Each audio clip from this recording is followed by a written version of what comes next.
All right, we're back this week on another episode of Chasin Birdies, and we should just call it today the Pepe Bash Show because that's what we're about here on today's episode. So thank you all for tuning in. And my man JP. What's up, bud? Winner. Winner, chicken dinner. I've been on both sides of golf failures, and then the top of the just the pinnacle of golf. Yeah. In the last 2 weeks, it was tough, Well, I look forward to getting into it. I mean, I wasn't trying to tell you just start talking about it. I mean, I want to hear about you, how you doing mentally, how you feeling. I feel pretty good, man. I'm a little sore. Gotta be honest. I mean, a little sore. I got pretty sunburned the last few days. The legs. Oh man, the back of the legs, the elbows are absolutely toasted red. Lobster red, but we're hanging in there. The body's a little banged up right now, boys. So that brings up a good point here on today's show. A lot to cover, a lot to get into. But you said red, so naturally we are right now wearing the nice red Vanley hoodie. Well, you aren't, but I am. So as always, it is presented by Red Vanley. So make sure you check them out online at redvanley.com. And you, though, question. You get to the clubhouse, you pull into the golf course, you go into this old nostalgic clubhouse, and you see the sunscreen, and that shit has to be bad. Nowadays, they have sunscreen that is eco-friendly. It saves water. It's great for the skin. Would you lather in the clubhouse sunscreen lotion? Because obviously, as you exhibited here recently playing in Florida, you got a little burn, bud. I did. Leading into the first couple of matches, which we'll get into, but I put it on the spots that I thought I needed it. The nose, the cheeks, the ears, the neck. But you never really think about like your elbows or the back of your legs.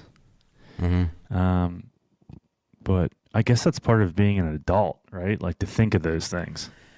Yeah, I never, ever thought about putting sunscreen on. Oh, my God, dude. And then recently I thought, and maybe not so much for the safety component of it, but rather the aspect of, hey, I'm getting older. I don't want to have wrinkles. I don't want to have any type of maybe something pop its head up and be a little not good for the skin. Yeah. And I've been really trying to put a little more body lotion on. How weird's that? It's not really that weird, but you got to just keep care of yourself. Take care of your skin, right? And I did. I really let it down this past week. But it's a lesson I learned, right? Now I know back of the legs, elbows. Yeah, right. I mean, so listeners out there, what we're talking about right now is my man, Mr. Jonathan Pepe. It is March. It is still the first quarter of 2025. And not only has he been on multiple golf trips, my man just won the 2025 member guest at Pelican Golf Club in Clearwater, Florida, with our third amigo, Brandon Katzif. So what's victories feeling like right now, bud? Because it's been a while since you really had that type of feeling, I feel. It's been a while, man. I will say, I don't know if you've realized this, but kind of cool that I've won member guests with my best friends. Yeah. We've done it. I have a Nemacolin Woodlands member guest championship under my belt with my father. I have Pikewood National under my belt with you. Mm-hmm. And then I have the Pelican Golf Club with Brandon Katzif. And man, does it feel good to be back in the winner's circle. And for the listeners out there that eat this golf shit up, how hard is it to win a member guest coming out of the first flight? You guys were in the first flight, correct? We were number one seed in the first flight. So that's that's impressive. It's grueling. It was a lot of fun. And we had great matches. We had 5 matches, 2 on Thursday, 2 on Friday, and then 1 Saturday. And it was a blast, dude. I will say though. So go ahead. I know because I'm just talking while you're bringing points up, but I will say, and we'll pivot back to what you just said. I like the 1-2-2 format of the member guest. Thursday you play a little afternoon. So you like mount. Thursday 1, Thursday 1, and 2 on Friday, and 2 on Saturday. But in this case, it worked out 2-2-1. Yeah, and that worked out in your favor because, bud, you had a flight to catch. Well, I had a flight to catch, and my legs were absolutely on fire. So, but I mean, I'll tell you a story right out of the gate. We're walking first hole, Pelican. We're playing a team from Virginia, and we're in one fairway, and I look over, and I said, he said, have you been playing golf this year much? I said, actually, I just got back from the Pine Hills Invitational this past Sunday. And he said, oh, my God, I did too. I said, oh, that's awesome. I said, you played in it, I played in it. That's pretty cool. So we're off to a good start. Then he proceeded to ask me if I was in the senior division, bud. He said, you kidding did me? you play in the senior division? I mean, so what's he trying to insinuate, that you look over 50? I look like I'm, that I'm over 50. And I don't know if that's a good thing or a bad thing. I think in this instance, it's probably a bad thing. And I looked at him and I said, how old do you think I am? And he had said, well, that's why I thought you were in the senior division. And I said, well, I'm 38 years old, bud. I mean, he overshot you by 12, dude. So, well, I think he had me at 30 or 51 or 52. So, 15. But we proceeded to win that match. Brandon and I won that match 6.5, 2.5. So when we shook hands, I proceeded to tell him not bad for a senior division player, huh? Did you really? I mean, you know, not wrong. No, he's you're not wrong. So that's great. So you get into the shootout, and that's when the blood starts going. I mean, I take it back to the old Pete Dye days, and when Tango and BK got into the shootout, Tango had his whoop going, and his heart rate was up to like 145, and he was just standing there. He was just nervous as Nelly. Yeah. So what was that feeling like to be back? But there's certain people that have it and don't have it, and people like Tango like to think they have it, but when you get under the gun and something that you can't necessarily control, it's a whole different ball game. Like there was numerous times in this shootout that I told Brandon, they're not making it. They're just not making it, dude. Like I don't care who you are, what professional sport you played in your whole entire life, how many of these shootouts you're in, your blood's going, dude. You want to puke. The key is to breathe a little bit, but I mean, for 65-year-old guys that have never been in a shootout and they have a 4-foot putt to advance, 120 people watching you. That's not something that you're used to. So that's why I'm not saying somebody has it more than others, but I'm saying no matter who you are, that's why we're playing in this event. You're nervous. I was nervous. Yeah. I mean, I would be lying to you if I said I wasn't nervous. I will say I was very calm, but still nervous, if that makes sense. No, it does. I mean, I think, but you also have the experience because you played collegiate golf, but it doesn't matter. That was my point a couple weeks ago. Like, even when you're teeing it up in the tournament on the first tee, if you don't have nerves, then you shouldn't be there. But, well, you just mentioned like Tango at Pete Dye, his heart rate. I mean, he played at the pinnacle of sports, right? Right. Professional hockey, and he's nervous. Well, it's because you don't know how to control those nerves in that situation. It's not that it's a bad thing. It's a great thing. It's just how do you control it? And I have found doing that would be, breathing deeply, taking deep breaths. Make sure you're breathing, because I can't tell you how many times you're standing over a putt and all of a sudden you stop breathing for a second because you're going to hit this putt. I know that's the most nerve-wracking part, Oh my God. You can feel it, and you actually feel it. And look, we're amateurs, but we still feel that. Especially me and my legs, dude. Your legs almost go numb. They just feel like you can't even move them when you're over the butt. It does that. Well, I'll tell you. I mean, I think I smoked 5 cigars Thursday, 5 cigars on Friday. 5? Yeah, each day. And then Saturday, I had one before we were teeing off, leading into teeing off, and then I had one during the 9 holes. And so we got to the shootout, and I lit one up because I'm like, that's kind of my calming. I actually felt sick, boys. So I guarantee it. I couldn't smoke the cigar anymore. BK was like, why aren't you smoking a cigar? I'm like, because I don't want to. Yeah. But in reality, I wanted to puke. So it was, but again, the tequila helped a little bit. And like I said, the shootout, the format in the shootout at Pelican was awesome. So I really liked it. They kind of did the same thing that Pikewood just started doing, which I would say that it favors your better handicappers. Yeah. In their format that they have. Yeah. Yeah, because you got high cappers hitting it from 130 over water to a tucked right pin. Right. I mean, that's Chunk City all day long. Right. Or blocky, you know? Or thin. I mean, there's a lot that can go on in these shootouts, and you just got to hit solid shots. You just got to hit solid shots. Yeah. Well, I look forward to continuing this discussion because here in a little bit on the show, we're going to bring in Brandon Katzev, and we're going to get his perspective because there's a lot of, BK is a phenomenal golfer, even better friend. But, there's times where you just got a feeling that the guy over the putt, you're nervous for him, and I understand there were some big putts that he made. Mm-hmm. So I'm excited to get him on here in a little bit. And yuck it up with him and hear his perspective briefly on that. But, so you kind of went right into Pelican. You were a little warmed up because you're coming off the Pine Needles Invitational, which was another stellar event. So you're 2 for 2 in a 2-week period, which is phenomenal. So hats off. But Pine Needles was great. I mean, it was a little different this year.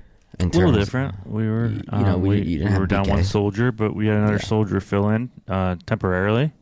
There's nothing better than going on a golf trip and staying under one roof together with the boys.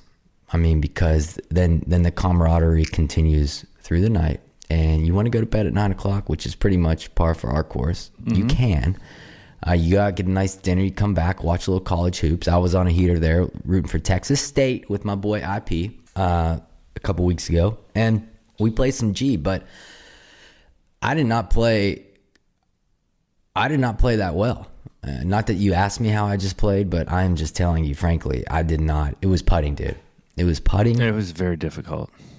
Well, it was, but it's also not so difficult to where you miss gimmies and not even sniff the hole. But that's why you That's why you putt these. Well, I understand that, but still, it's like, you got to make those putts. Mm-hmm. You got to make those putts. Right. And I didn't. So that's that. But, but we had a good time.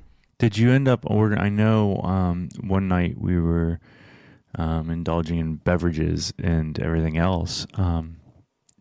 And you had mentioned that you were ordering a putter. Did you do that? Did the order finally go through, or did you kind of it didn't go through, so I'm going to let it go? No, I pulled back on that. And the reason why I pulled back on that was because,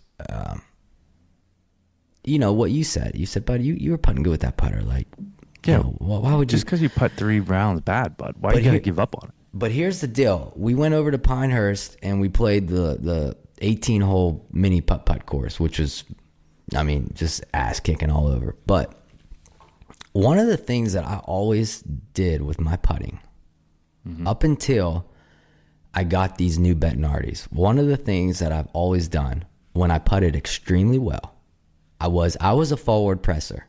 I would forward press. That was kind of my, everyone has their little gimmick they do before takeoff. And that was my gimmick before pulling the trigger. I just had that little forward press, take it back, one motion, stroke it through. No wrists involved. Mm-hmm. And I just felt very confident with that stroke. Well, I got away from that. I did get away from that. And what I started to do was, instead of forward pressing, I actually would lift the putter up and then take it back. And the reason for that was, that was my brain filling the void of no forward press, but also B, I was hitting the putts a little more solid. So I started doing that. Well, when I transitioned over to this new putter that I have, I never forward pressed. I still did the same herky-jerky takeaway. And I think that really, A, had an effect on my feel, because my feel is not as good. And B, also messes with the stroke in terms of accuracy. So when we were on that little dang putting green, I'm putting around there, And if you recall, I started with that putter. I was just so mad at how I was putting. I said, you know what? I'm going to just go back to this old stroke. And I just started forward pressing. Boom, forward press, boom, forward press, boom. So Sunday at Southern Pines, I put it into motion, and I made a couple nice putts. I made a couple great putts, specifically on the back nine, save par. And the bottom line is this: the ball was starting directly on my line with topspin, and it felt so natural to me to do this. So that's what I'm going to start to, because I hear it. It's like, oh, are you sure? But no, that's where I'm at right now with this putter. So I did not order a new putter. Good. I'm keeping the putter. Dude. It deserves a chance. I mean, it's been a good ride. Well, it's a great putter. It's a great putter. It's a Bettinardi. It's a great putter. But you can't just give up on it after a bad showing. You ever think maybe it was you? Which clearly it might have been. It was 100%. It was 100% me. And, so I'm happy to... Not the arrow, the Indian. Huh? Right. But overall, the swing... And this week, the weather here that we are having right now is phenomenal. Specifically today and this whole past week, earlier in the week. And so I got out a little bit, played a little G. Swinging great. You did play a little bit? Well, yeah. Yesterday I played it at the Pines. Really? Wednesday. Yeah. Who did you play with? A couple boys. Poke. Oh, nice, bud. Yeah. So my swing's feeling good. I'm not worried about the ball striking. Now, one thing I did do, this is for the technical golfers, is I had a really hard transition to these SM10s, which I told you about. So I built a new one. I started with my 46, and I put the KBS 610 wedge shaft in instead of the Dynamic Gold wedge flex, which isn't even wedge flex. And I'm hitting balls in a sim. And number one, the flight is a little lower for sure. But number two, my distance is there now again in the control. So what I'm going to do is I'm going to take that same setup and I'm going to apply it to my 58, my 54, and my 50. So now I'm going to have 46, 50, 54, 58, all with these 610 shafts and wedge shafts, because I couldn't get the ball. I couldn't, like my 54, my new SM10 54, it just was going everywhere and left, right, short. I mean, we're talking like under 100 yards, and it's like 110 carry club for me, So with that being said, I'm continuing our trend of member guests this weekend with my pops. On Sunday. Yeah. Sunday starts the Chasin member guest in South Carolina. And my dad said, hey, you want to be my guest? And I said, I will be your guest. So this is the first time me and Pops have played in a member guest together, which is going to be great. And it's exciting. It is. It's fun. And, I just look forward to it. Do you think that, you think you'll ever get disappointed with him throughout the round? Or you think you're going to try to, no, be supportive of the guy? Yeah, be supportive, because that's what he needs. He doesn't need you to beat him up. He'll beat himself up. Exactly. And I'll be there for support because, and the old man can putt. He can roll it. Mm-hmm. So he's going to be getting pops. He'll be playing up. I don't even know what flight we're going to be in. I mean, I'm thinking maybe 3, 4. Right. And hopefully I'm catching 1 or 2, but... Ooh, pops. You get 1 or 2? I don't know if you'll end up getting 1 or 2 being in the 3rd or 4th flight, but they're going to be playing off your ball. Yeah. Yeah, I'm not going to be getting any. But I'm looking forward to it. And well, that's great. I'm excited for you to be in the member guest Chasin. That'll be a nice one. If you can get that under the belt, whew. But I would agree with you on back to your little wedge talk there conversation. You know, I've as of my last 3 wedge sets, I've gone, you know, my standard 6.5 in my 50, and then a little softer, a little lighter, the 6.0 and the 54.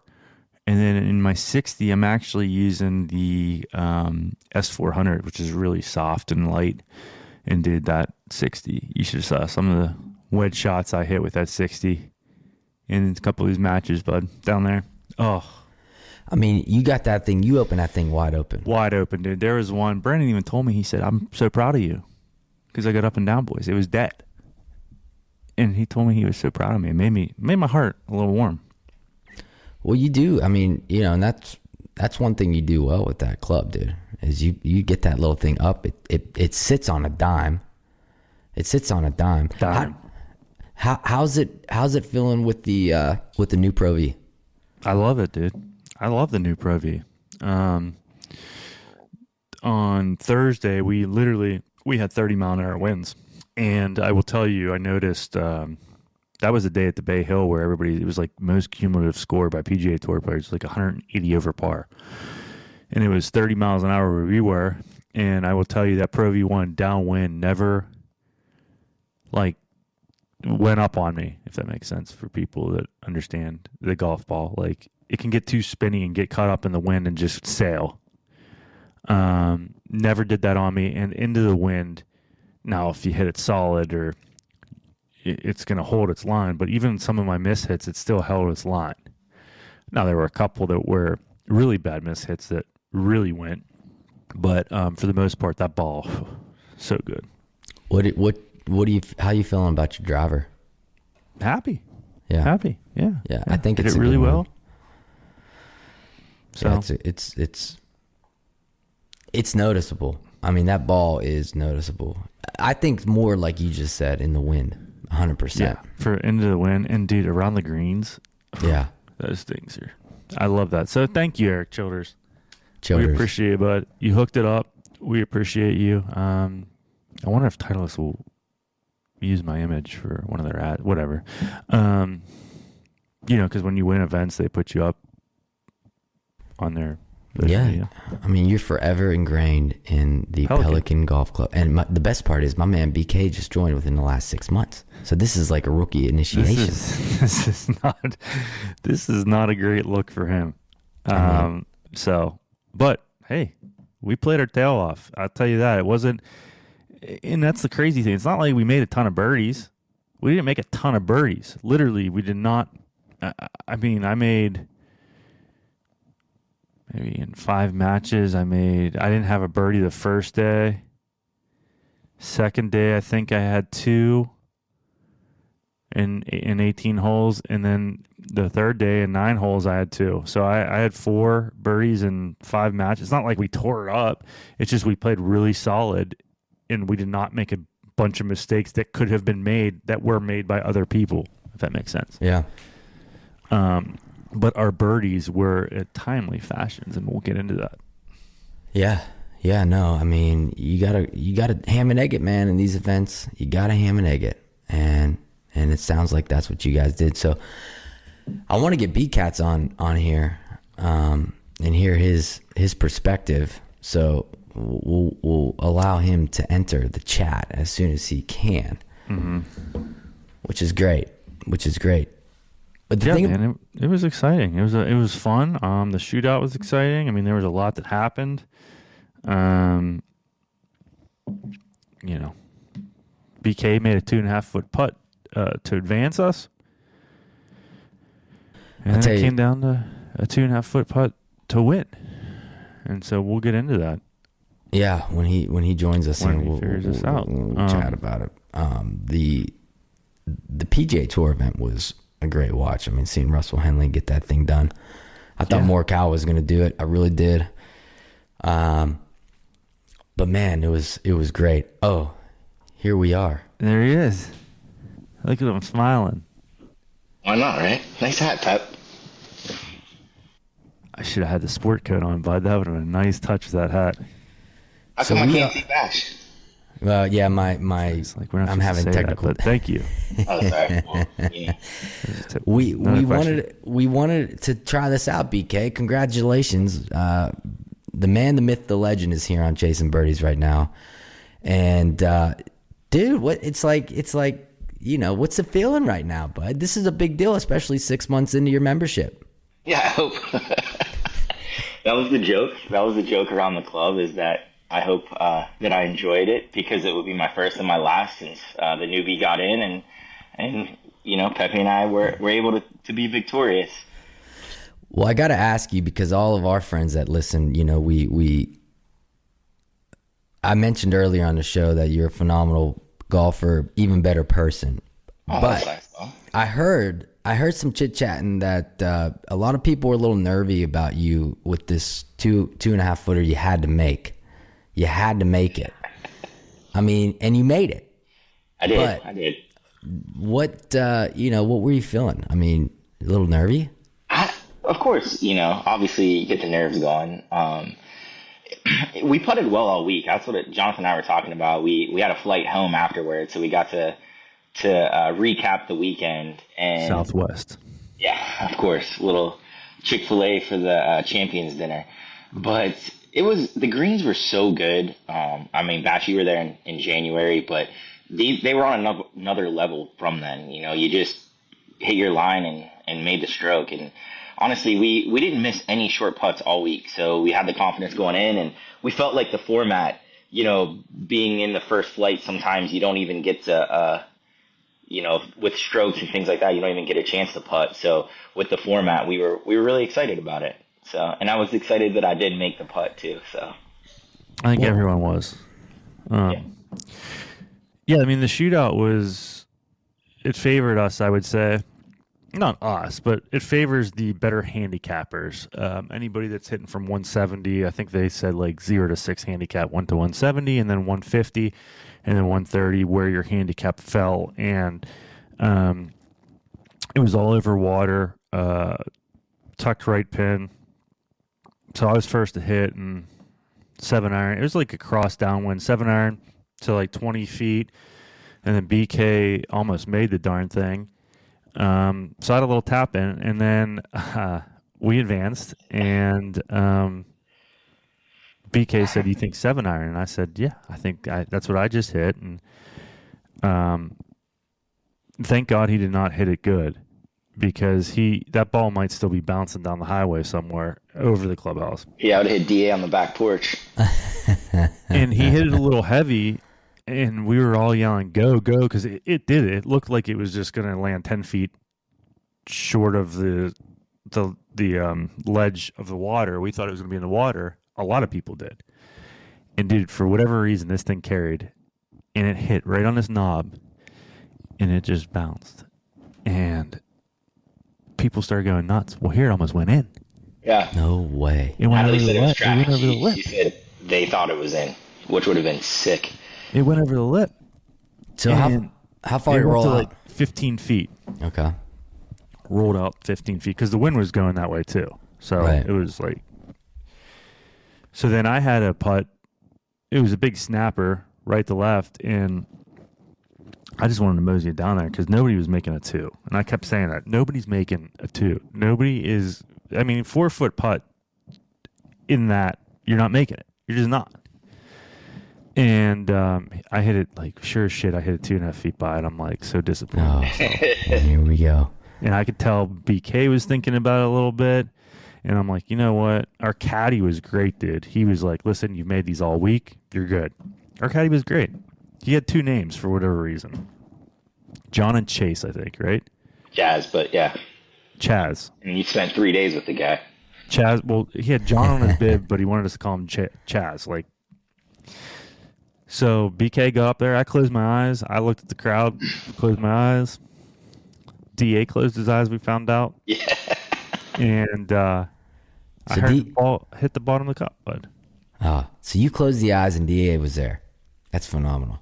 Yeah, DA came to pick us up for to take us to the airport. Little did he know he was in for a treat. He probably loved it. He probably lit up a cigar. Did you see the video when we were walking out to the shootout? I just did a little video. It was on my story, and I turned around and I looked back, and Da is right behind me, and he gives me the thumbs up. I said, "Dad, get up on the porch with everyone else." You're not even supposed to be here at all. He's inside the ropes, cheering the boys on. So then we went back for the 3 teams advance. First team hit in the water, which is not a great visual for me to go next. And I was really amped up, so I'm like, with how BK just hit that last one and got over, I'm smoking 8-iron. No, he took 7-iron out. I said, Pep, hit the 8-iron, man. Just swing it. So I smoked 8-iron. So you hit 8. And it went to 20 feet left of the stick. And another team hit it to like right of the stick. Pretty good. Right, actually, where you were almost putting from last time, second round. And I think they went first, and they hit it by like 4 feet. And BK hit it by like 2.5 feet. And I'm thinking to myself, this guy's not making it. Like, there is zero chance he's making it. Not because he's not good. He just made one. But it's 2 teams. The pressure is, you can't make it. So he misses at low side, and I'm sitting there thinking to myself, well, if I miss it, we go back and hit another shot. So at least we got that in for us. It was a right to lefter and center cut. Yep. In the hole. Done. We win, boys. Oh, man. So it felt good. What a feat. And the trophy looked great. What is it, a picture of the clubhouse? Yeah, so it was in the when we were there, it was on display in the men's locker room. But yeah, it's a replica of the clubhouse, but it was a little heavy. Pepe was making fun of me. Justin came out. I took my one hand off of it, put my arm around him. My hand was shaking a little bit, bud. I didn't want to drop that thing. Yeah. You guys, so what do you get? Like, what did you get? Is that what you get, that trophy, or they make So that replicas? trophy stays there, and it's on With your display. name on it? Yeah, in the history books, Pepe and Katzif. But we get replicas, supposedly. They're shipping us replicas. We got $500 Pro Shop credit, which I think Pepe and I each bought a hat, and then we took care of the kids and the wives since they were back home. Yeah, get them more swag. Couple bottles of scotch that DA is gonna drink. Yeah. So winning the member guest poses the question of, you got to bring the guest back after you won, right? I mean, you got to. So the best is he says to me, and I don't know what round it was, but we're walking, and honestly, the event was so good, like phenomenal, great flight. We had great competition. We lost a match. We tied a match. We tied 2 matches, right? 2 matches, lost a match, and 2 wins. Yeah, the competition was great. First flight was just great people, but we're walking, and Pepe says, well, bud, you're out of luck next year. And I said, what? He said, it's Summer's 40th birthday. I said, I'm not out of luck, but you're out of luck. I'll be here. Well, you might have to just take her to Florida. Yeah. Well, that's what we might be doing. I might be out of the Pine Needles Invitational next year too. Maybe that's the play. I don't know. I mean, here we go. Did you hear about the Pine Needles Invitational Bash? Did you hear about this? Yep. I did. Yeah. So, it was not ideal, but it got him fired up a little bit. It worked out in my favor. He played really well that match. So yeah, he wanted redemption. That's right. He had a good partner, and didn't want to let him down. And he got warmed up though in Pinehurst. That's what I said. I mean, that was a warm up. That was the warm up in the normal division, in the under 50 division. I also think that was a fun part about it, is coming in kind of cold with no expectations, right? I mean, we always want to win. We always want to play our best, but coming in from the winner, they were joking. They kept saying, these Northerners come down here and fleeced us, which I haven't really heard that term, but well, that's true though. On that good side of it. Because I bet you, when was the last time you played before that event? With you at Pelican in January. 1st of January. So you took 2 months off. Did you touch a club in between there? A couple of times, just hitting into the simulators at Nemacolin with the kids when the kids had lessons. But that was about it. That's impressive, man. Well, I tell you what, it couldn't have happened to 2 better people, man. And, I got it. Had to get with you guys. You guys both have one under your belt. Muscles has a couple under his belt. JR, had to get off the goose egg. So happy to join the club. Yeah, you got it done. I love it. I saw the picture. I was my phone was, I don't know where it was, and I pulled and I see you guys standing there with this trophy. I'm like, oh my God, they won it all. They won it all. How about this? We win our flight, and I go to buy cigars. I'm so excited. I smoked one cigar because it was a long round, because it was a shotgun on that day. I didn't smoke on the course the days before. So I'm so excited to go in the locker room. I buy 2 cigars.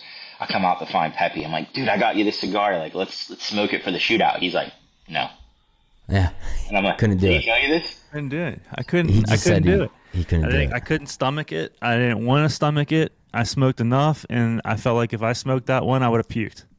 So then I got nervous, Bash, because I'm like, wait a second. Yeah. We gotta keep it status quo, right? Which cigars in Pepe's mouth. So that made me more nervous than the 2-footer. Yeah. Yeah. Like, what's going on with this guy? I mean, he smoked 15 yesterday. Our match on Saturday was a blast. We played with his friend TJ. I mean, we had so much fun, and we just drank and yucked it up. But, dude, it was out of the gate, number 10, we played. TJ's partner makes this 30-footer. And I said to TJ, I said, literally nobody's made like that kind of putt on us yet. So no surprise today, right? BK has a 28-footer. He jars it. So we have the hole. And I'm like, all right, well, that's nice, because that's kind of sets the tone, right? Yeah. We win 11 with a par. 12 we tie. 13, TJ's partner stuffs it to like 1.5 feet. And I hit it to like 12 feet. It was a gimme, like tight. And so we give him his, and I make that. So we have it. Go to 14. I hit it to Brandon hit a bunker shot to what, Brandon? Like 10 feet, something? Yeah, probably. And then I hit I had a wedge shot out of the fairway. I hit it to 1 foot. They gave it to me. Well, then he hits it, and he hits it to 1 foot, and we give it to him. So it was a really good match. And then Brandon ended up having a sick 2-putt on 16. He was on the back left part of the green. Pin was way front right, up on top of the hill. It was really good. And we have 17, and we lost 18, 4 to 3.5, and we have the match 4.5, won the flight by 0.5 point. I don't know if you knew that, Bash. 0.5 point. 0.5 point. Skin Yeah, your teeth. It was crazy. But a lot of fun. Well, man, congrats on the win, BK. And I look forward to playing golf with you again, man. I just want to kind of like, feel that energy. Well, I appreciate it. It feels good to be back on the pod, bud. It's been what, 3 years? 3 year hiatus? Yeah, and I said that today. I was like, I want to try this. I want to bring my man on and get him telling this perspective, and seeing you and hearing you. We appreciate it. BK was buzzing, bud. It felt good. I mean, the guy was back. Wasn't on his phone. I did yell at him in the shootout. I mean, my man did. I was excited. I wanted to capture the moment, Bash. He's taking videos, and he's texting, and I'm like, "Will you get off your phone, dude? Like, we are literally in the shootout right now." And he's like, "What? Just leave me alone." I wasn't even hitting. If this is how he gets settled in, let him go. Yeah, just let him be. And it was a blast, dude. I mean, I don't think we yelled at each other. No. Not once. We didn't have it was actually fun. It was actually fun, BK. Yeah, we had a great time. Seriously, it was from top to bottom. I mean, the event was so good. They took great care of us. The food was amazing. Organization. I mean, everything was on time. Every tee time was just so it just made things so much fun. And yeah, Justin and his team were absolutely out of this world. I mean, from the gifts check-in to the food to the timing of everything, to the caddies, to the drinks set up, everything. It was incredible. And the best part about it, dude, is they make you feel like you're a member too, which is a cool feeling as a guest. I go a lot of places as a guest, and that was one of the best experiences I've had. So it's really cool. So thank you, BK. Yeah, you're welcome, bud. Are you gonna start? We're gonna cry a little bit here. No, I'm not doing it like last time, huh? No, well, like I said, man, congrats on the dub, and I guess I'll see you on the golf course sometime soon. Can't wait to do it, boys. Thanks for having me on. I appreciate you. Yeah, thanks for BK. jumping on here, BK. All right, have a great And day. I'll see you next year, Pelican, bud. Yeah, Maybe. you got to. That's the rule. Summer's You got 40th the invite. birthday. You have the invite. Summer's 40th birthday is at Pelican. All right, boys. Have a good All day. right, man. We'll see you, B. I'll see you. That's great. What a great story. So that's that in terms of that perspective. I want to ask you, this week kicks off today, the Players is a great tournament. Who you got? Well, real quick before we get into this, did you even notice Jordan Spieth and Ricky Fowler did not get into I did. Bay Hill? Uh-huh. So that was pretty interesting, dude. I mean, that's a big sponsor invited event, so that was interesting to see. I wonder if this win for BK and I gets us little sponsor invites to certain places, but whatever. This week, I am actually going to go with Wyndham Clark. You like Wyndham? After last year, I think it was last year when he lipped it out on 18 to advance to a playoff. I just like his game, dude. And I think I like him as a person. I'm pulling for him. So Wyndham Clark it is. I like that. I like that pick. I think I'm going to roll with, I think Oberg is going to be in the mix. I just think I think he's going to be in the mix. And then some of these other, like Michael Kim, he played good the past weekend. Corey Connors played well. Someone like that could really kind of chase it up too. But I think I'm going to go with Oberg. I think this is going to be his year. He got so close last year to winning some of these big events. The Masters specifically in the battle with Scheffler. So I just think that's my pick for this week. I love it, dude. That's a great pick. Yeah. And he'll win, and I'll text Scovey, and I'll say, Scove, great dub. And he'll say, thanks, Ryan. And, and that'll be that. Yeah, I love it, dude. I freaking love it. And, dude, how about Keegan Bradley, though? He's been playing hot. Is he going to make the team, dude? Is he going to make the Ryder Cup team is the question. What do you think? I mean, the way he's been playing, or the way I guess it just remains to be seen how he kind of navigates through this season. But I mean, that'll be here before you know it.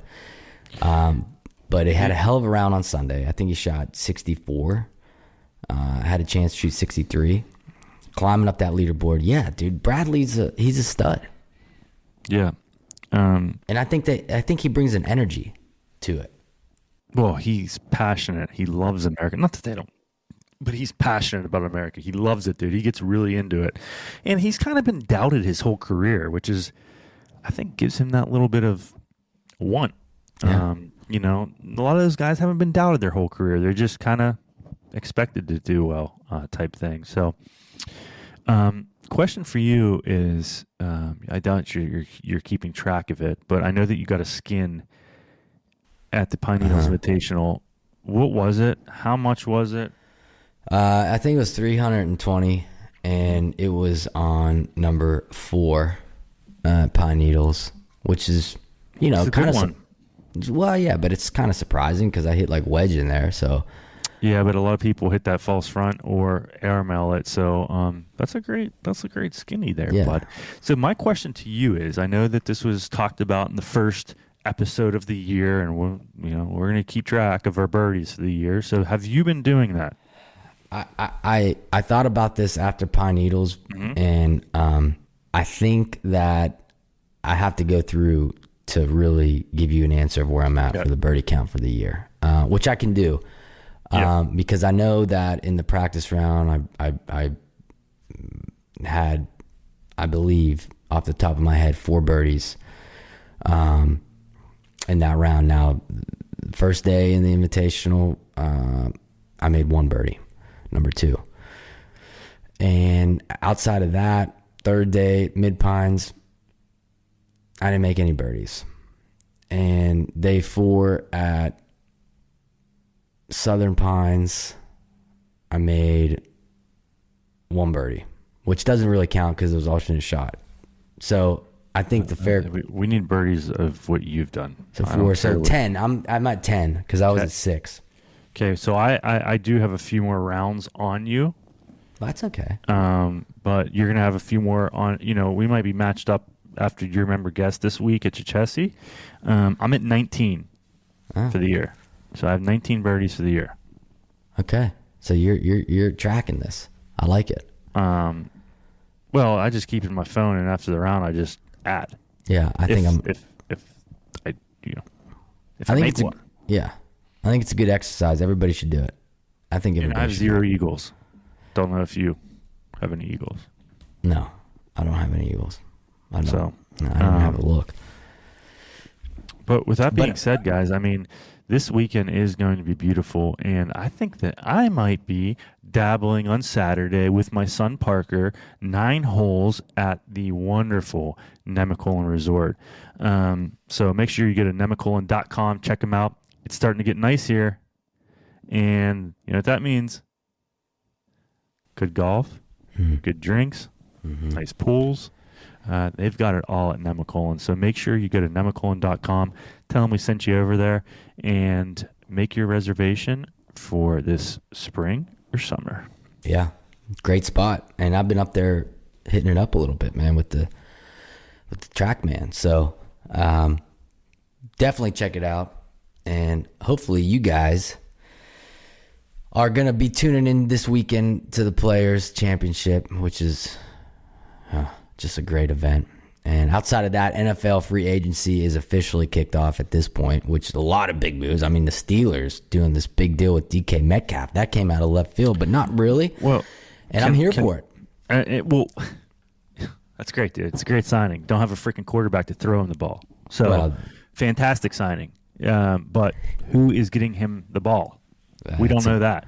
Well, right now we don't know that. This second, but we might by the time this episode drops. That's a big signing. But here's my point. That's a huge signing. Don't get me wrong. Would be even better if he had somebody to throw him the ball. Yeah. As of right now, you don't have Justin Fields, you don't have Russell Wilson, and you don't have anybody else. So, is he throwing the ball to himself? I don't know. Love the signing. I mean, look at those receivers they have, man. If Pickens can get his head out of his butt and pay attention and focus and be a normal human being on the field and not go nuts on people, I think that this could be a stout receiver group that they have with this Metcalf addition. But again, none of this matters if you don't have a quarterback that can get them the ball. Yeah. So, I hope they sign somebody good at that QB position of under 30 would be fantastic. Yeah. No, it's what it's here. I mean, Josh Allen, $350 million contract, highest paid quarterback of all time. Well deserved. I think 275 is guaranteed, or 265. It's something like that is guaranteed. Which that's so much. Yeah. Yeah. I mean, Myles Garrett with that contract, that's so stupid. That is Dude, 40 a year. Doing? I mean, Cleveland just loves burning money. Look at their last couple big moves. Deshaun Watson, what a bust that was. Mm-hmm. Terrible. Mm-hmm. But who am I to judge? With that being said, dude, I want you and your dad to have the best time at Chasin. Play well. Enjoy it. Smile. That's right. Because you're playing golf with your father, which, again, that is so cool. Think about that, dude. You're playing a member guest with your dad. Yep. There's no other sports. I mean, what are you going to do, pickleball? No. We're playing pickleball. All right. Right. I mean, you might play golf in pickleball shoes, but please enjoy that. That's going to be a fun one for you and a memorable one. So I wish you guys the best. I hope you make tons of birdies. I hope our next report you come back and say I have 20 birdies. Yeah, me too. I'm going to be forward pressing. Yeah. So, yes, that's it, guys. And it is officially spring season here. Turn the clocks ahead.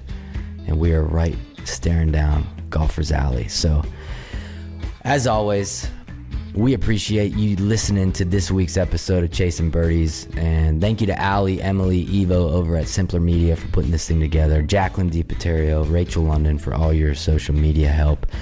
You guys have a blessed weekend. Play some G, watch some G, and we will catch y'all in 2.